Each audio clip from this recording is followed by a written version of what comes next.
Хичээл сургалтын үйл ажиллагаа 4-р сарын 5-наас цахим хэлбэрээр орж эхэлнэ. Боловсролын хүрээлэнгээс телег хичээлийн хуваар гаргаж түүний дагуу хичээл нь 12 дугаар ангид сурагчдын эсэлтийн ерөнхий шалгалтын бүртгэлийг 3-р сарын 20-нд дууссан байна. Мөн эсэлтийн ерөнхий шалгалтын давтлага хичээл болон бусад телег хичээлүүд цахим хичээлийн талаар мэдээлэл өглөө. За хичээл сургалтын үйл ажиллагаа маань бол 4 сарын 5-ны өдрөөс бол цахим хэлбэрээр бол эхэлнэ. За ингээд боловсролын хүрээлэнгээс бол телег хичээлүүдийн хуваарийг гаргаад энэ удаагийн удирдлагын хичээлийн онцлог нь бол өмнөх орсон хичээлүүдийг дараа нь залгуулад маргааш өдөр нь бол одоо цахим хичээл явахаар байгаа. Энэ цахим хичээлээр зохион байгуулагч нар хүүхдүүд бол шууд багшаасаа одоо асууж хариулах, мэдэхгүй зүйлүүдээр лавлаж тодруулах, харилцан ярилцах ийм хэлбэрээр зохион байгуулж байгаараа одоо энэ шинэ удирдлагын хичээл сургалтын үйл ажиллагаа бол онцлог явна. За жишээлбэл 2 дахь өдөр 7 дугаар ангийн химийн хичээл явлаа гэхэд 3 дахь өдөр нь шууд цахим хэлбэрээр яг өмнөх өдрийнхөө хичээлтэй уялдуулаад орон нутгийн багш нар бол Zoom аппликейшн болон одоо лайв хичээлүүдийг зохион байгуулад ингээд шууд хүүхдүүдтэйгээ харилцаж одоо зохион байгуулахаар хийж байгаа нь бол онцлог юм аа. За мөн бид нар 3 сарын 20-нд бол аймгийнхаа 12 дугаар ангийн хүүхдүүдийн эсэлтийн ерөнхий шалгалтын бүртгэлийг бол урьдчилсан байдлаар бол бүртгэлийн нь бол хийлгэж дуусгасан байж байгаа.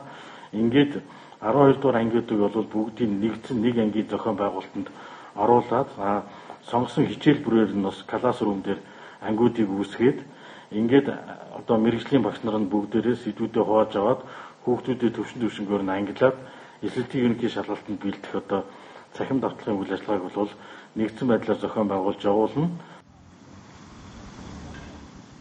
Мөн нэмэлт мэдээлэлээр бүсийн онцлогын эмчилгээний төвийн дарга Батцух мэдээлэл хүргэлээ. Өнөөдрийн байдлаар 273 өвчтөн хэвтийн эвлүүлж байна. Коронавирусын эмчилгээний нөхцөл байдалтай холбогдуулан мэдрэлийн тасгийг нэмэлтээр ажиллуулж байна. Дотор болон мэдрэлийн тасагт орны ачаалал үүсэх хандлагатай байгааг хэлж байлаа. Халдвартай холбоотойгоор мэдрэлийн тасгийг энэ халдварыг эмчлэх тасаг болгон зохион байгуулсан. За ингээд дотор мэдрэлийн тасаг бол хоорондоо нэгдэж ажиллаж байгаа. За энийг бас ард иргэд маань зөв ойлгонод дотор мэдрэлийн засаг дээр бол бас орны хүлээгдэл ачаалал үүсэх ийм магадлал байна. За өнөөдрийн байдлаар нийтдээ манай эмнэлэг дээр 77 COVID-19 халдвартай хүнийг хэвтүүлэн эмчилж байна. За энэ дээрээс бол жирэмсэн 2 байна. За биеийн байдал хүндөвтөр гэж үнэлэгдэх 4 хүн байна.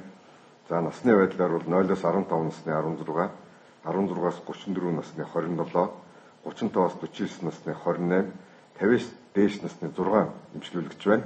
За эмчлүүлж байгаа хүмүүсийн биеийн байдал бол харьцангуй сайн доктортай. За хоол унд эмнэлгийн одоо хувцас сэргэлэл хамгаалах зүйлсээр бол дутагдж байгаа юм өнөөдрийн байдлаар бол байхгүй байна. За бас манай эмнэлгийн хамт олноос тусгаарлалтанд одоо 2 газар ажиллаж байгаа 2 тасаг дээр нийтдээ 3 баг 12 хүн ажиллаж байна. Үүнд дэмч 3, сувилагч 6, үйлчлэгч 3 гэсэн бүрэлдэхүүнтэй тусламж үйлчлэгийг үзүүлж байгаа. За гадуур тусгаарлалтанд 1 сувилагч, үйлчлэгч 2 ажиллаж байна, дайчлагдаж. За хариу арга хэмжээний багт 2 их эмч, 4 сувилагч, 3 хариуцлагч, 9 жолооч дайчилгаанд ажиллаж байна. Бүсийн онцлогын эмчилгээний төвөөс гадуур тусгаарлалтанд 1 сувилагч, 1 үйлчлэгч, хариу арга хэмжээний багт 2 их эмч, 4 сувилагч, 3 хариуцлагч, 9 жолооч, мөн тусгаарлах 2 тасагт 3 ажлын багт 12 хүний бүрэлдэхүүнтэй ажиллаж байна.